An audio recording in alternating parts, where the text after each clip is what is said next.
Welcome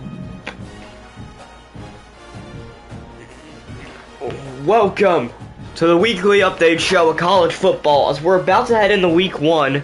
We just did week 0. 4 games were played. 4 results happened. I'm Bobby and I'm here with my partner Herb.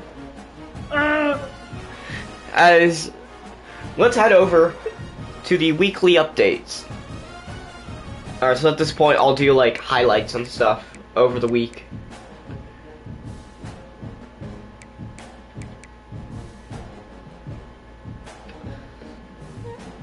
Alright. We'll start it with the... Alright, we're back. So, we did have 4 good games this week. Now, so let's take a look at the top 25. Nothing changed. Not one bit. The 2 top 25 teams that did play in Iowa State and Kansas State, they did not move due to other teams not playing. But... most of the top 25 teams do have a game this week. All of them do, actually.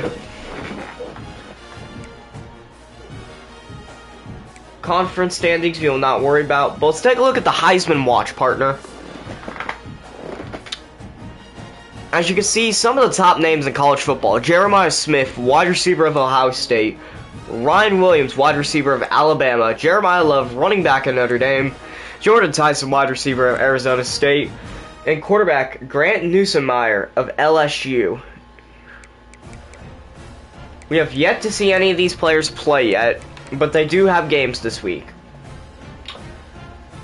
Who's your favorite to win the Heisman, partner? Jeremiah Smith. In my opinion, I'm going with the other Jeremiah, and Jeremiah Love.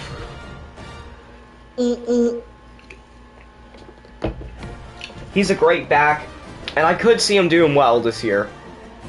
Especially with him being the big part of that Notre Dame offense. Now, we head into Players of the Week. The National Players of the Week, on defense, it's Austin Romaine, the middle inside linebacker of Kansas State. In their game versus Iowa State, he had 11 tackles, 2 sacks, 6 tackles for loss, and forced a fumble. And on the offense, wide receiver Levi Wentz of Kansas. He had 10 receptions for 187 yards, and 18.7 average, and 2 receiving touchdowns. Now, these two are also the Big 12 Offensive Players of the Week. Looking at the ACC, it's both Stanford, since they're the only ACC team to play. On the defense, Scotty Edwards, 6 tackles, and 3... I don't know what that is, but he's at safety number 21. And then wide receiver Ricky Galvin, 7 receptions, 142 yards, 20.3 yards averaged, and 3 receiving touchdowns. Now, the Mountain West, both Hawaii. Kalani Madolia Jensen, safety, 7 tackles, 1 sack, 2 forced fumbles, and a PBU. And offensive, Pulfi Ashlock, 4 receptions, 113 yards, 23.3 average, and 1 receiving touchdown. Then the only other conference we gotta look at right now, Conference USA, Alonzo Edwards, 14 tackles and 3 PBUs in their game versus Western Kentucky. And Western Kentucky actually got the Offensive Player of the Week in wide receiver Cody Epps. I mean, he had 11 receptions, 139 yards, and a receiving touchdown. I mean, he had a good game. But we got a bunch of games in week 1. On the screen is all the big primetime games for the week 1 of play. Now, let's talk about the news around college football. There's one big part of news, and that happened during the Hawaii-Stanford game. Or not during, after. Players from both teams went out and had a brawl at the middle of the field. Now, all players, because it was all players involved in said fight will be suspended for 3 games this season. Partner, what do you got to say about what happened? I don't know. It was like really crazy because like it was right after the game. Because it was out of nowhere, like it was from Randy. And something we can both agree, stuff like this does not belong in this sport. Yeah. You play football to play football. You don't play football to fight. You don't play football to go out after the game and beat somebody up. If you want to do that, go play hockey. But this is football. I'd say all the players deserve the punishment. All did it. Especially. So yeah, all players involved are getting a 3-game suspension from college football. So let's take a look at Stanford and Hawaii's schedule over the next few weeks.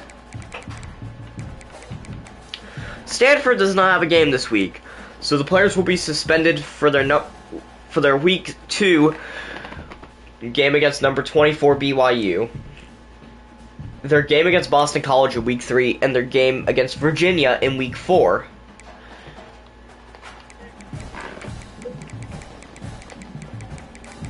Now we are looking for Hawaii. For Hawaii, they have a game this week against Arizona. A game next week against Sam Houston. And then a game in week 3 against FCS Northwest. So they will return in time for the week 4 New Mexico game.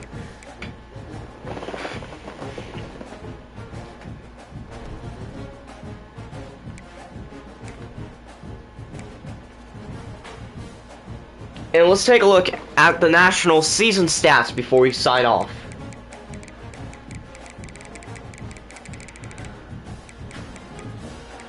The national passing leader, Rocco Betch of Iowa State, threw for 486 passing yards, followed by Maverick McCorver, Elijah Brown, Jalen Daniels, and then Avery Johnson. Rushing, led by Gabe Irving Jr., 148 rushing yards, and he also has 2 rushing touchdowns, which a lot of backs have. Receiving, lead that to Levi Wentz, 187 yards and 2 touchdowns.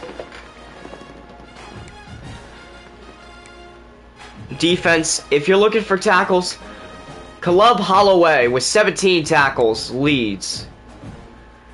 If you want interceptions, nobody has interceptions, apparently.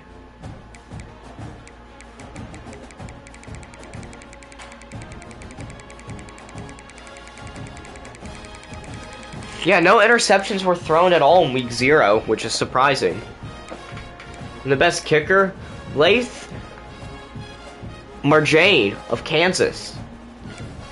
Every kicker this week had 100% extra point and field goal. No, all had a 100% extra point percentage. 5 of the kickers had 100% field goal percentage. Dylan Lynch and Christian Pavon did not have to kick any other kicks besides field goals. Kyle Connery of Iowa State missed a field goal but made the other. But the other guys made all the field goals. Marjane is the best, as he went 3 for 3 on normal field goals, and then went 6 for 6 on extra points. Gosh. Had an amazing game. Is that better than the one dude from the Super Bowl? And his best field goal was up to 49 yards.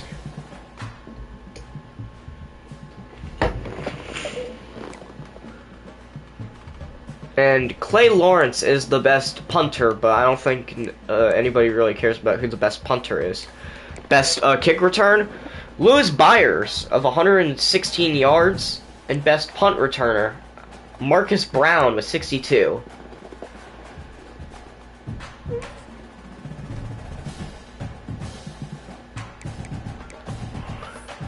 But I mean, that's gonna do it for this weekly update show. Tune in to us for all 90-something week 1 games.